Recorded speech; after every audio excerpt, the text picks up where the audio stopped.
has created the world's tallest self-installing wellhead platform and designed the largest and most advanced racecourses. Discover Malaysia's service excellence at the Malaysia Services Exhibition Abu Dhabi. Register with Martrade.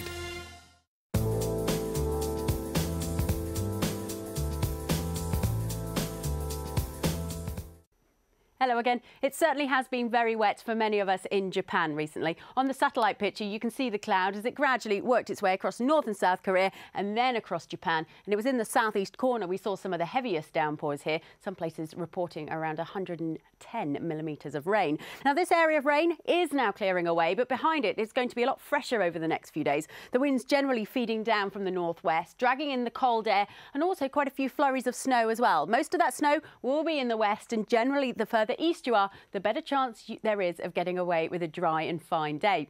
Now, a bit further south, and it's rather chilly for some of us here now as well. Shanghai no higher than 8 degrees on Wednesday, and cooler for us in Hong Kong as well. This time only getting to around 21 or 22, so that's a good few degrees down. As we head towards Pakistan and Afghanistan, lots of cloud with us currently that's working its way towards the east. Heavy downpours out of that, lots of snow around as well. And that's also the cloud that's affecting us here in Doha, making things rather grey and giving us 1 or 2 spots of rain. So here it is on the satellite picture, making its way across Qatar there, across the UAE and eventually over into Iran. It is fresher though, and it should stay that way as we head through Wednesday. The winds now feeding down from the north to us here in Doha.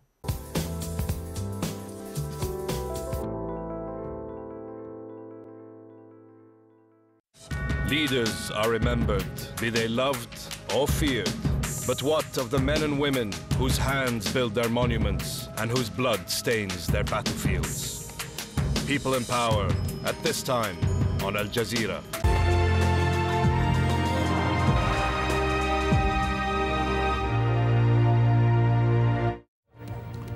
Keeping up the fight, anti-government protesters press on with their efforts to oust the Libyan leader, Colonel Gaddafi.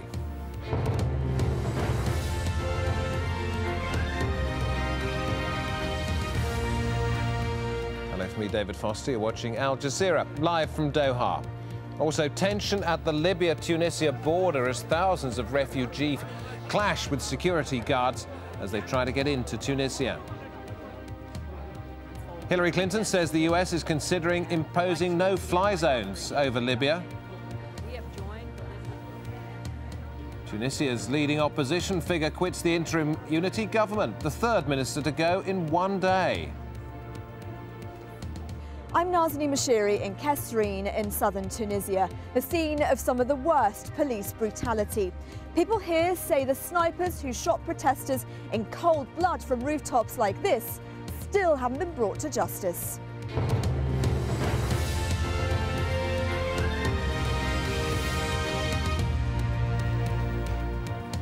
We start this programme in Libya. World leaders now stepping up their rhetoric against the country's leader, Muammar Gaddafi, saying he must step down.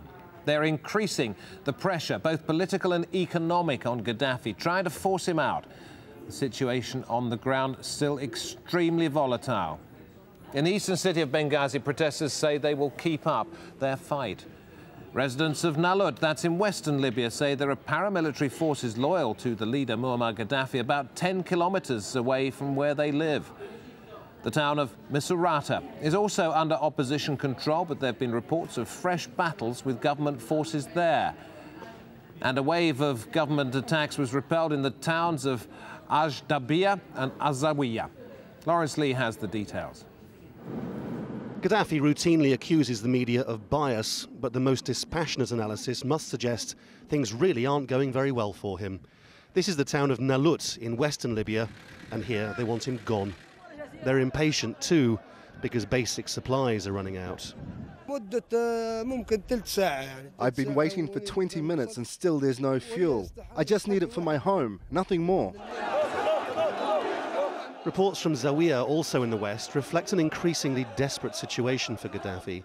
His army reportedly attempted to charge the town from 2 sides overnight, but suffered losses and withdrew, though not before several soldiers apparently surrendered, changing sides. The ineffectual nature of Gaddafi's military options appears to have prompted another classic siege tactic against towns like Nalut and Zawiya, blocking basic supplies to starve the town.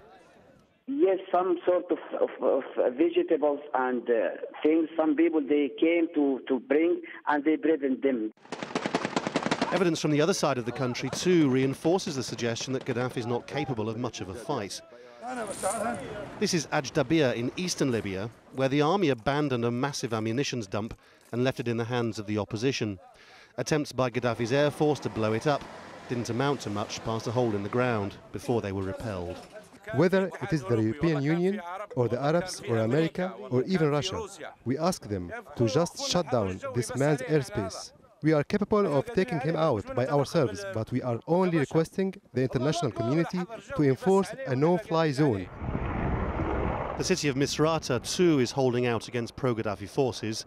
This video clip apparently showing a successful strike against an army helicopter. With so many places now raising the flag of opposition, what of tribal allegiances? The most likely to stay loyal are people from his hometown Sirte and his tribe, the Gaddafi.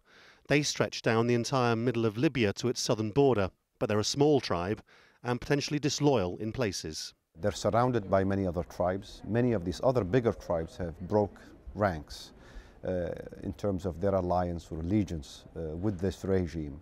The Gaddafi, being small and being surrounded by them, will have to take into account the consequences of Gaddafi's fall, the post-Gaddafi era. And at that point, you are likely to see defections from within this tribe. So even if the insurgency is emboldened, it's acting carefully. They now have very large numbers of tanks, heavy weapons and ammunition at their disposal, as well as people queuing in line to join a new army. At the moment, though, they say they want to reinforce their towns before moving on the capital. We have a force that can protect Benghazi. The force may use heavy trucks to transport tanks to go to Tripoli and pass through Sirte on the way because it still supports the regime. The power we have is enough. The ammunition, supplies and fuel are also enough. We don't have a problem. When that attack might be is perhaps the most important question.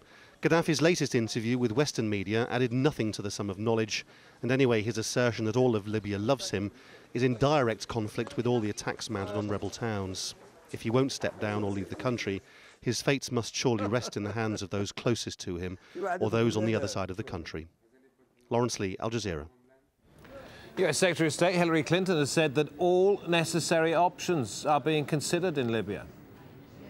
When it comes to Libya, the United States has led the way in imposing very strict sanctions that are finding assets and preventing those assets from going to the Gaddafi family or the Gaddafi leadership. We have also, with our NATO allies and with the Pentagon, begun to look at potential planning, preparedness in the event that we feel it's necessary for both humanitarian and other reasons that there would have to be actions taken. Let's talk to Tony Bertley, our man who's live in Benghazi in East Libya.